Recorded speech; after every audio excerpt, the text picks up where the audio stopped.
Olá! O golpe que instaurou a ditadura militar no Brasil completa 50 anos. UFO no Plural de hoje traz uma oportunidade para você conhecer os momentos e as circunstâncias que levaram à deposição do presidente João Goulart.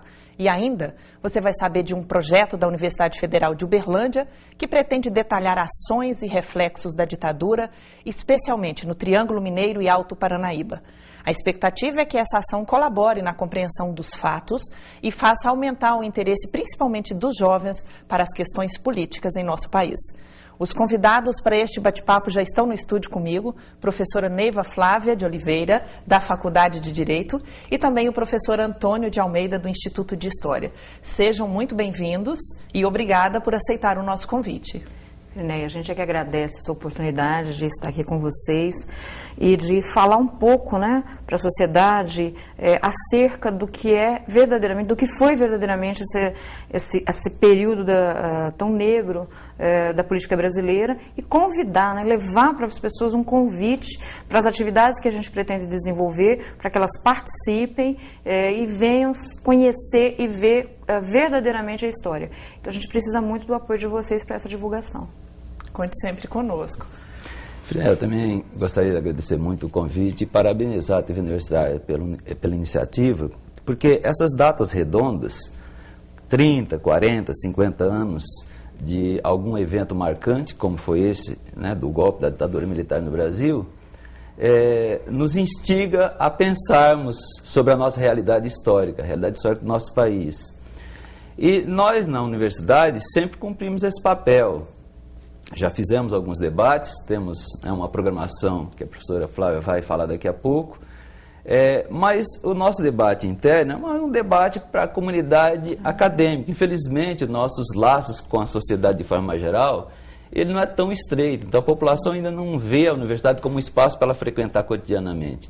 Então a imprensa cumpre um papel fundamental de divulgar esses debates, essas reflexões, e não só para rememorar. Só rememorar já é importante, porque a gente conhece a realidade histórica nos países, e para intervir na nossa realidade, a gente precisa conhecer o passado, ter ciência do que fizemos de certo e de errado para projetar o futuro.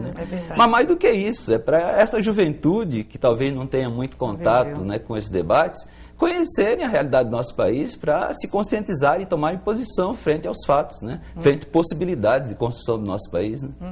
Até porque a gente viu, aproveitando o gancho do que o senhor disse, recente, por época dessas últimas manifestações, muita gente com cartaz, principalmente jovens, dizendo retorno, volta à ditadura. E me parece que alguns até desconhecem a causa. Então é essa oportunidade, é isso que o UFO no Plural quer tratar aqui hoje. Porque se a gente falar do contexto histórico, é um conteúdo de uma riqueza muito grande, O problema é o seguinte, não ter liberdade, aqueles que já nasceram vivendo com ela, não têm a menor noção do que é não ter o direito de expressar. Como você bem disse, houve as manifestações e eles tiveram o direito de, inclusive, ter um cartaz dizendo que queriam de volta esse regime. Mas esse direito é fruto da democracia. É fruto de uma luta, não é, Antônio? É fruto de uma luta histórica, uma luta árdua, que muitos, inclusive, perderam a sua vida para a gente conquistar essa democracia que temos.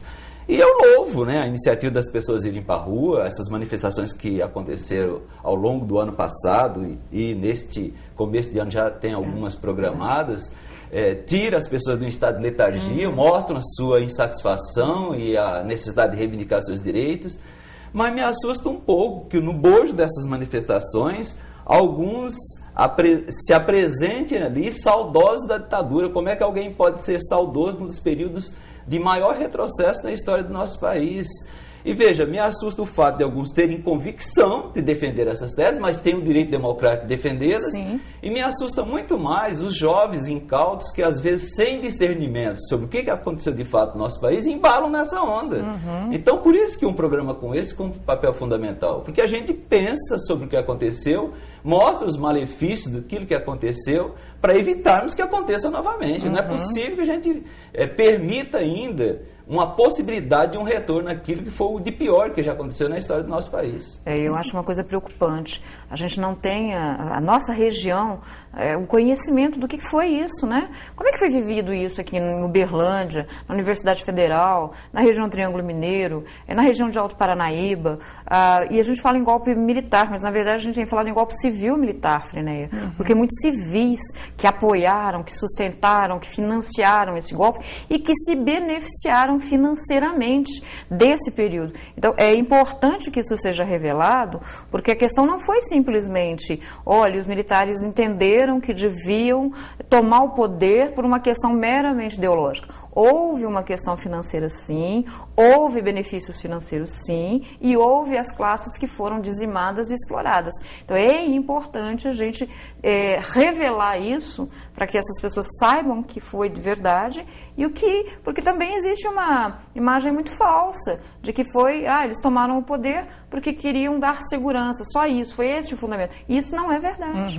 Na verdade, é muito mais que isso. E muito bem colocada a sua correção.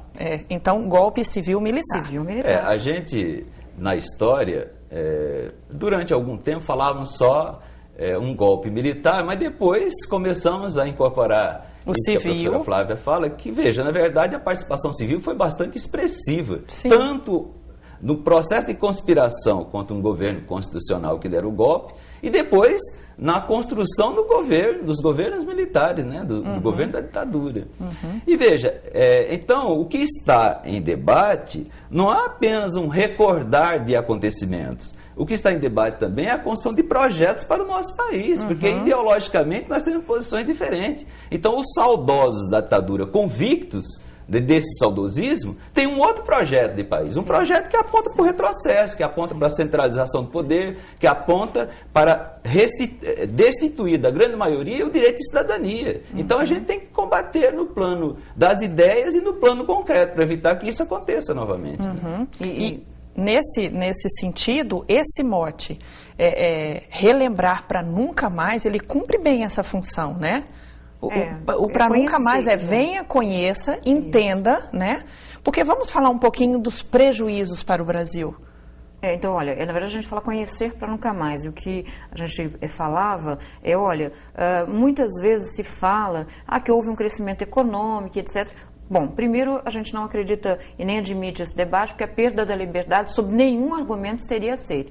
Segundo, vem a questão de quem foi que efetivamente enriqueceu, né? A concentração de rendas, a exploração das classes, os trabalhadores que não podiam se organizar, que não podiam reivindicar seus direitos, que perderam muitos direitos conquistados. Então, essa grande maioria da sociedade brasileira que foi achatada, então, isso, olha, quando você fala, quem foi que se beneficiou, né, economicamente no período do golpe civil-militar. Isso é importante que a sociedade conheça para saber que não é ela quem seria beneficiada. Ela ia perder não só as suas liberdades, mas ela ia perder financeiramente também. No próximo bloco a gente vai tentar explicar para o telespectador porque a gente vê muitas ações no sentido de reparar os que foram lesados e por que a gente não vê ações para apurar quem se beneficiou, quem ficou rico de repente, né? Daqui a pouquinho a gente fala disso. UFO no Plural vai agora para um rápido intervalo, não saia daí, nós voltamos em instantes.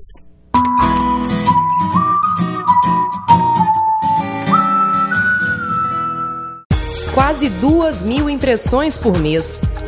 Esse é o volume de material produzido pela divisão gráfica da UFO, que é responsável por quase todas as publicações da instituição, como livros, periódicos, cartões e folders. Para isso, uma equipe atua durante todo o ano no setor, buscando cada vez mais desempenhar um trabalho com qualidade, compromisso e bom gosto.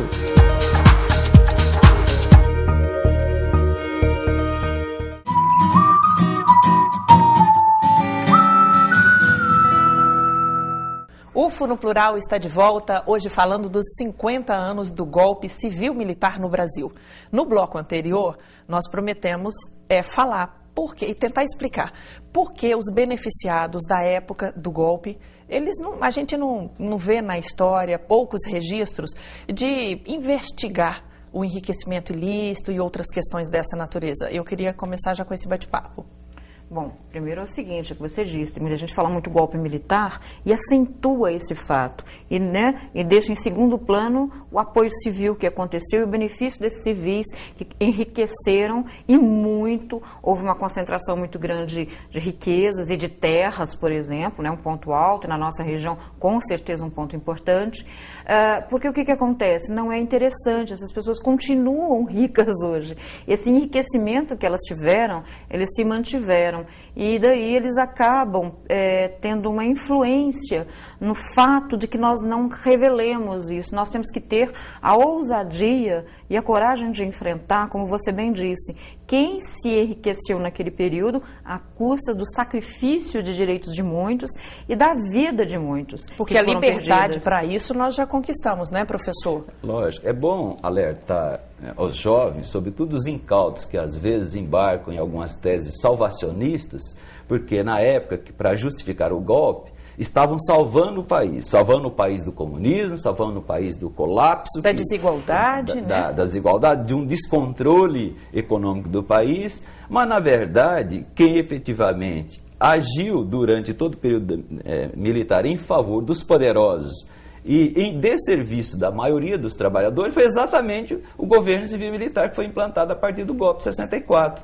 Porque, na verdade, não só favoreceu o investimento empresarial, facilitando o terreno, abrindo as comportas para a penetração do capital internacional aqui no país, mas também perseguindo qualquer forma de organização popular. Os trabalhadores não poderiam fazer greves, os trabalhadores nos seus bairros não poderiam organizar os movimentos populares. Os partidos políticos de esquerda foram todos caçados, inviabilizados de continuar exercendo o seu direito constitucional. Portanto, quem se beneficiou foram os poderosos que estavam afinados. Eles ficaram ainda mais. Quem era rico ficou ainda mais rico. Exato. E vários mecanismos que foram colocados à disposição para facilitar o terreno para o capital se realizar. Agora, para os trabalhadores, sobrou o ônus disso, cerceando os direitos de cidadania, os direitos de liberdade de se organizar, de se manifestar, e ainda um arroxo salarial brutal. Nós saímos da ditadura com os salários absolutamente arrochados. Então, na verdade, não tem meio termo. Foi um governo duradouro, que mais de 2 décadas, que privilegiou os interesses dos dominadores e prejudicou profundamente a classe trabalhadora desse país. Aliás, o apelido Anos de Chumbo faz jus a toda essa dureza. Com certeza. Você veja uma coisa, Freneia, o campo que foi extremamente atingido, porque eles tinham um mote que a revolução comunista ia começar pelo campo. E no Brasil a gente sabe muito bem que isso nunca foi aventado, porque os nossos trabalhadores, os nossos camponeses eram pessoas simples. Mas isso foi uma justificativa, por exemplo, para não se pagar os direitos trabalhistas sob a acusação de que um trabalhador que tinha muito tempo de casa era um comunista e tinha que ser preso, e nesse ser preso ele desaparecia. Os pequenos poceiros que estavam ali com sua terra há muito tempo, às vezes terra do próprio Estado, chamada terra devoluta, era um argumento para você, para o grande latifundiário, para os grileiros de terras regularizarem a sua terra sob a acusação de que esses pequenos eram comunistas, o que eles nem sequer sabiam o que era. Então permitiu uma concentração de terras muito grande também. E uma outra coisa, é preciso lembrar que foi no período dos governos militares que se retirou a estabilidade do emprego. Criou-se o Fundo de Garantia por Tempo de Serviço e retirou-se a estabilidade do emprego. Ou seja, o trabalhador que durante 10 anos adquiria estabilidade, portanto ele tinha uma certa segurança para participar dos movimentos organizados, participar de greve, participar de protestos, ele foi inviabilizado, porque na verdade criaram uma lista daqueles perseguidos que não poderia, além de poder demiti-los, o empresário poderia demitir em qualquer manifestação que ele participasse, ele ainda ficou inviabilizado de encontrar emprego, porque ele chegava numa empresa, a primeira coisa que o empregador olhava era se ele estava naquela lista. Portanto, cassação de direitos mesmo. Lógico. Então não há como não fazermos a análise que foi um governo extremamente prejudicial à população brasileira. E por falar em direitos, eu vou emendar já uma pergunta. A legislação ela foi muito lesada, porque tinham os instrumentos dos atos institucionais e dos decretos que aquilo que não podia, a partir de agora, passa a poder. Então, isso criou uma desorganização e até hoje a gente sofre o reflexo disso. Na verdade, a legislação do período do golpe civil-militar, a própria emenda constitucional, ela institucionaliza essa prática que o professor Antônio dizia, que era essa prática de lesar os direitos e de impedir as organizações, porque não apenas os trabalhadores, e no setor público isso aconteceu também, houve um grande ajustamento de salários, a organização no serviço público era proibida, a greve, então a legislação ela vem e legitima toda essa prática sob a justificativa da necessidade de segurança institucional. Então, nós tivemos e a gente ainda paga um preço, porque você ainda tem leis daquela época em vigor. Exatamente, até hoje. Exatamente. E que a gente tem muita dificuldade, né, Antônio, de rever. Algumas a gente já conseguiu, algumas nós não conseguimos ainda. É preciso uma reforma. O que houve foi, na prática, uma mutilação das nossas normatizações, da nossa Constituição, de todas as nossas normatizações internas. E uma mutilação para adequar, para dar um ar de legalidade a um governo inconstitucional, um governo instalado a partir de um golpe. Então, se caça os partidos políticos através de um ato institucional, ou seja, tem o aparato legal, um aparato legal forjado sem nenhuma base. Qual a base? Qual o pacto? É só para beneficiar um social? determinado grupo. Exatamente. Que era quem estava no poder. Aí se caça o direito de organização, se caça o direito da livre manifestação, da produção de conhecimento científico. As academias naquele período sofreram se criou muito. Um decreto, o decreto 477, voltado especificamente para as universidades, para cercear o direito do livre debate. Professores e estudantes que se envolviam com a discussão mais crítica eram enquadrados desse decreto e presos e torturados. Alguns perderam seus postos, foram para o exterior, só retornaram com anistia. Outros foram presos, foram torturados, tiveram que perder o seu contato com o ambiente de trabalho, com o ambiente da convivência diária. Então, o que fizeram do ponto de vista de desestruturar a nossa organização interna, criando mecanismos artificiais para dar ar de legitimidade, de legalidade para um governo imposto dessa forma, é algo brutal, né? E um arcabouço legislativo que acabou atingindo todos os setores da sociedade. Você vai ter legislação desse período na área empresarial, na área pública, na área do campo. Então, eles conseguiram produzir uma legislação muito ampla que a gente, para rever, ainda vai gastar um tempo. A gente vê, no sentido que foram criadas as comissões da verdade, da anistia. Vocês acreditam que o trabalho que está sendo desenvolvido por esses órgãos ele tem sido, de fato, justo? A justiça nesses processos? Olha, eu acho que a gente ainda tem muito por caminhar, Rinéia. Eu acho, em especial, um setor que a gente trabalha bastante, no meu caso, o campo, eu acho que ele está um pouco visto e pouco abordado. Eu acho que na questão do que houve, dos massacres do campo, da dizimação, de quem, como você bem disse, se beneficiou a partir disso e se enriqueceu ilicitamente, eu acho que o trabalho ainda precisa ser muito desenvolvido. Mas é um grande avanço esse enfrentar, essa ousadia em revelar a verdade que aconteceu e colocar as pessoas frente a frente com o que fizeram, né? Olha, quem foi verdadeiramente os algozes desse período e as nossas vítimas que sofreram, e isso já é um grande avanço. Nós tivemos um grande avanço. Acho que temos muito por avançar ainda, mas eu acho que foi um passo importante.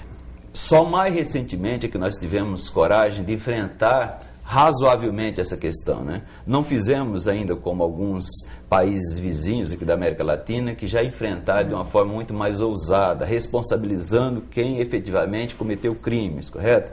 Agora, não resta dúvida que foi um grande avanço. Nós observamos, por exemplo, a caravana que passou aqui por Uberlândia, né, que se instalou aqui na UF. Buscou as pessoas que foram torturadas, né, ouviu as famílias. Exato, abrindo os processos públicos para que todos pudessem acompanhar. As pessoas vitimadas, ou as suas famílias, no caso daqueles que faleceram durante o processo de repressão, mas enfim, elas podendo explicitar de público a sua satisfação de resgatar o seu direito de cidadania. Então é óbvio que tivemos avanços, né? Mas avanços tímidos ainda diante da brutalidade grandeza, que foi praticada. Né? Então a gente tem a expectativa de que se conquiste um terreno um pouco maior. Porque veja, na época da anistia, eu, como sujeito social, participei de todo aquele processo, muito animado, saímos nas ruas, né, reivindicando o direito das pessoas resgatarem a sua cidadania, dos que estavam presos, enquanto presos políticos fossem libertados, dos que estavam no exterior exilados pudessem retornar ao país, dos que estavam na clandestinidade poder voltar, né, a ter o convívio social normal. Mas as teses que os setores progressistas abraçavam não era uma anistia ampla, geral e restrita para todos. Ou seja, não era anistia para criminosos. Exatamente. Era anistia para aqueles que foram perseguidos politicamente pelo Estado. O Estado tinha que reparar esse erro. Portanto, ainda temos um terreno a ser... Queremos crer que o conhecimento vai dar condições para isso. Para anistiar, né? Só as vítimas e não os algozes, né? Sim, anistiaram todo mundo.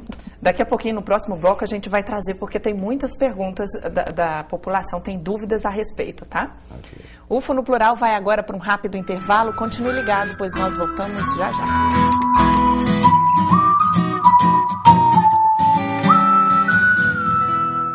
Formar profissionais versáteis para atuar no mercado e preparar futuros professores para o ensino fundamental, médio e superior.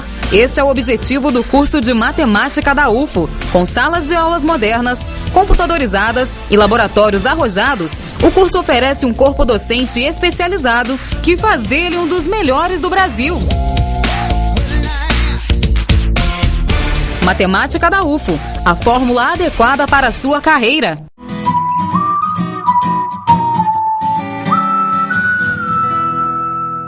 De volta com o terceiro e último bloco do programa UFO no Plural, hoje destacando os 50 anos do golpe civil-militar no Brasil. Nossos convidados, Neiva Flávia, da Faculdade de Direito, e também professor Antônio de Almeida, do Instituto de História. Eu prometi que nesse bloco nós já iríamos abrir com perguntas. Vamos acompanhar aqui, por favor.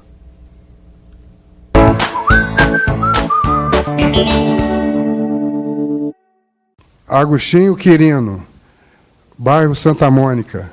Eu quero saber se a Faculdade de Direito e Instituto de História vão continuar trabalhando o tema ditadura militar, mesmo depois deste aniversário de 50 anos? Quirino, né? Agostinho Quirino. Olha, a sua pergunta é bastante interessante. Eu até aproveitaria para convidar não só você, mas toda a sociedade para interagir mais conosco, porque nós vamos sim, é responsabilidade nossa. Discutir o que aconteceu nesse país, formar os nossos alunos conscientemente sobre o que aconteceu, mas interagir também com a sociedade, para que todos nós possamos agir com cidadania, com conhecimento de causa sobre o nosso passado, para a gente intervir no nosso presente e apontar perspectivas para o futuro. Então, é compromisso nosso, a gente já faz isso em sala de aula, mas nesses momentos, nessas datas redondas, a gente faz também atividades abertas para toda a sociedade. Portanto, fique atento na programação da UFO e participe conosco. Ok, vamos acompanhar mais uma pergunta.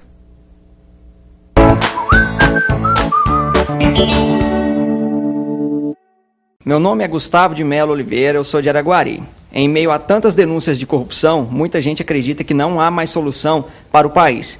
Na opinião de vocês, o que é preciso de fato para o povo voltar a acreditar em dias melhores? Gustavo, a sua pergunta é muito importante, até porque se tem a falsa impressão de que no período da ditadura militar não havia corrupção. O problema é que não se podia denunciar, mas ela havia, e eu garanto a você que talvez e muito maior do que nós temos hoje, mas as pessoas não podiam falar, né? Então, a primeira questão é essa, para deixar isso muito claro, né? A segunda é que eu acho que o fato de nós, como é que se resgata a crença e a confiança, ela se faz a partir da participação política e do conhecimento e da intervenção. Então, conhecer aqueles momentos do Brasil que nós já vivemos, em que houve muita corrupção, sim, mas que não se podia divulgar, valoriza hoje poder divulgar e, a partir da divulgação, nós fazemos uma participação política mais eficiente. É isso que eu acho que é um bom caminho. Eu queria rapidamente falar com o Gustavo também, com os demais que nos assistem. Veja, o problema não está na política em si, o problema está na forma como se opera a política. Nós não podemos deixar de acreditar na humanidade, nós não podemos deixar de acreditar em nós mesmos. Então, o que a gente tem que fazer é ter clareza, conhecer, discernir quem são as pessoas que nos representam para votarmos adequadamente e termos na ação política desse país, algo consequente que responda às nossas necessidades, nossos anseios. Se encolher e se distanciar, é pior, porque aí fica só nas mãos daqueles que efetivamente não têm compromisso com a sociedade. Então, participar é a saída. Então, está dado o recado. Temos mais perguntas?